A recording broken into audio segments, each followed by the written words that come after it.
welcome to the Shaping Strong Family Show. I am Chelsea. This is my mom, Cherise, and this is baby Austin.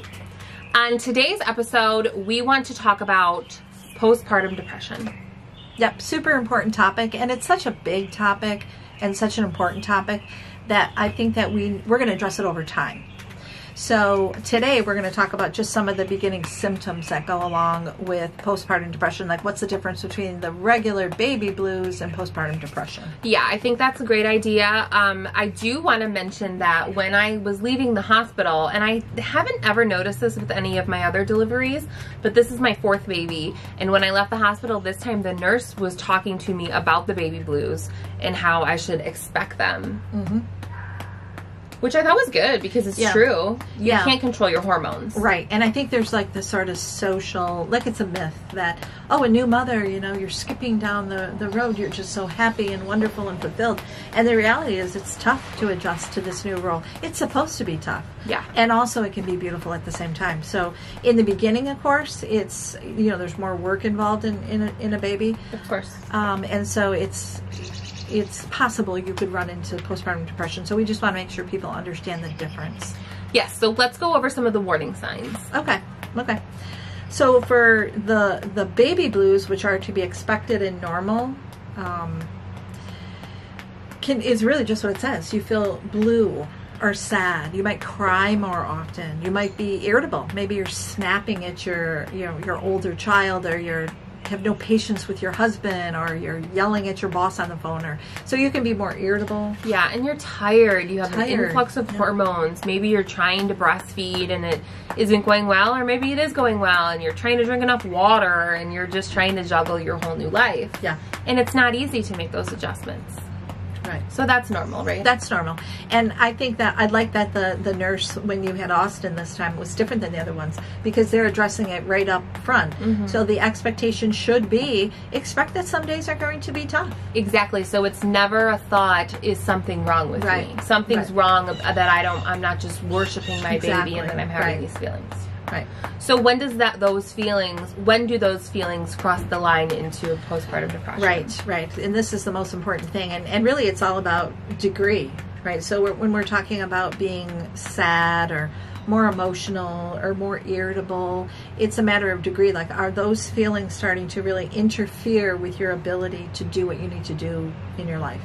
And, you know, those first couple of weeks and months, it's about taking care of the baby. Mm-hmm. So if you're noticing that you're so tearful that you can't enjoy any time with your baby, or if you're so irritable that you're just screaming constantly, and you don't like the way that feels, or maybe the things like your self-care, right? If you're so sad and upset that, you know, oh, I take a shower, well, I make myself a nice meal, I don't want it. Mm-hmm. So change when it affects your ability to function, and there's big changes like in your self-care. And your self-care, we're talking about eating, sleeping, showering, caring for your body. Right, but it's also different than you're just kind of juggling a lot, and taking a shower isn't the highest thing on your list. Yeah. Right, it's more like, what's the point of...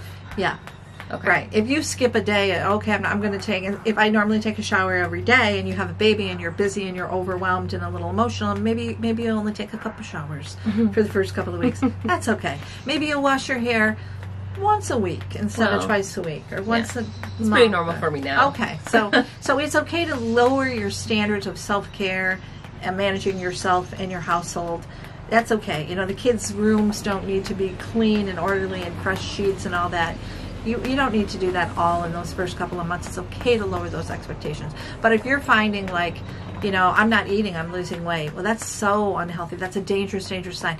Now, the sleeping thing is an interesting one because, of course, you have a baby, right? You're not sleeping. So there is a difference between I can't sleep because my kid won't go to sleep versus I can't sleep. So if your baby is sound asleep at night and you find yourself staring out the window because you just cannot close your eyes and go to sleep, okay, that's a problem.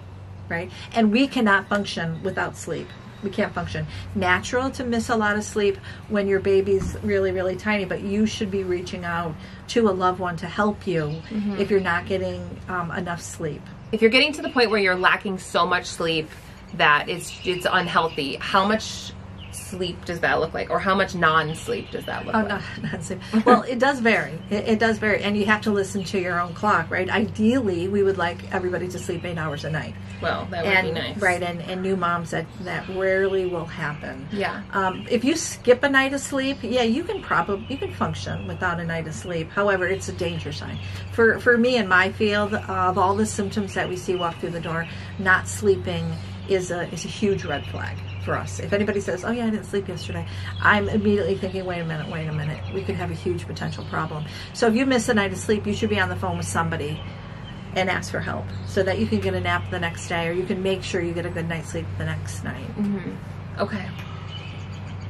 Of course, sleep when your baby's sleeping if you can. So if your baby sleeps for an hour in the morning, you should be at least resting, right? You don't have to do the laundry. You don't have to get dinner ready. You need to be resting when your baby's resting, even if you don't go to sleep. Definitely. Right.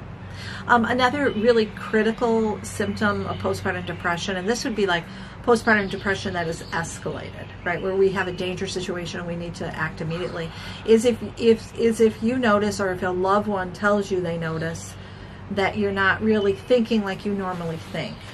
So you might be believing things that, you know, your partner's like, that's not true, or that's not real, and you just can't stop thinking about that. These are signs that, you know, your cognitive functioning is declining. Something like what? Well, you could believe like, oh, you know, all my friends don't really like me anymore. Oh, okay. I know a little of that. Okay, your lifestyle is different, and so maybe you're not, you know, they might not want to come over and take you to the bar or something like that because you got a baby. You can't do that anymore.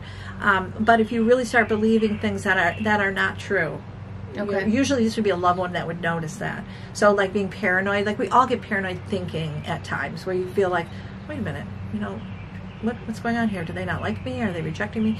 And sometimes people don't like you and they are rejecting you. But when you have a new baby, it's a key feature to watch for, because usually people are extremely sympathetic and loving with the new mother. So if you're pushing people away, like if you have a support system, your mom, your sister, and you're just pushing them away because you think, you know, they're not doing the right thing and they don't love you, and they're, you know, your paranoid thinking has escalated.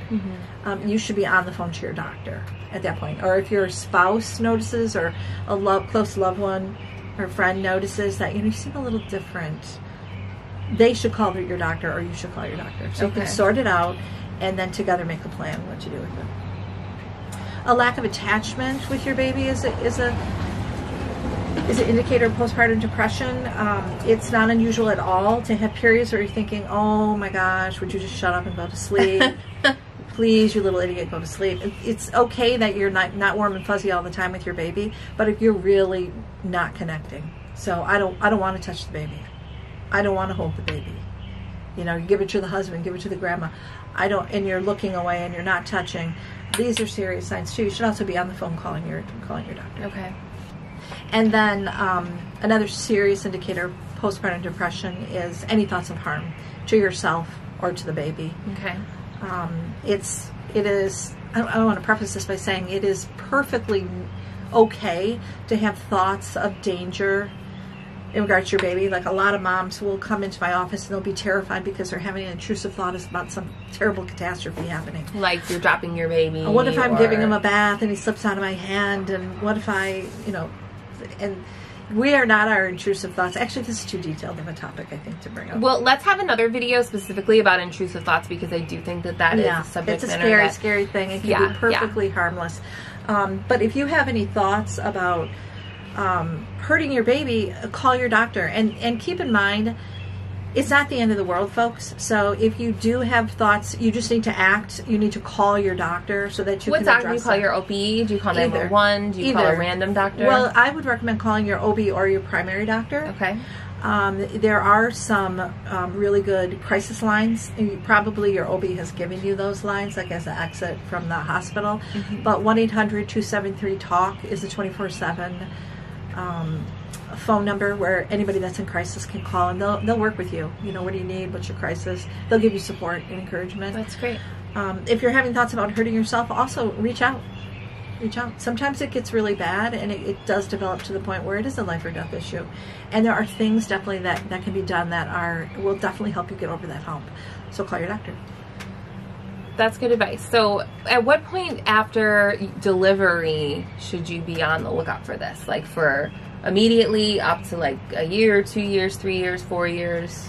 How long can you have postpartum depression? Yeah, you know, you can, there's plenty of documentation for moms having postpartum depression years later. Most concerning, the closer to the delivery, there's so much change in a mom's life. The babies are extremely demanding, and physically, emotionally, hormonally, there's so much going on. It would be most concerning, you know, the closer to delivery. Okay, I think that's really good advice. Mm-hmm. Like we said, postpartum depression is a huge topic, and we plan on talking about it several more times here on our channel and really throughout everywhere in our business.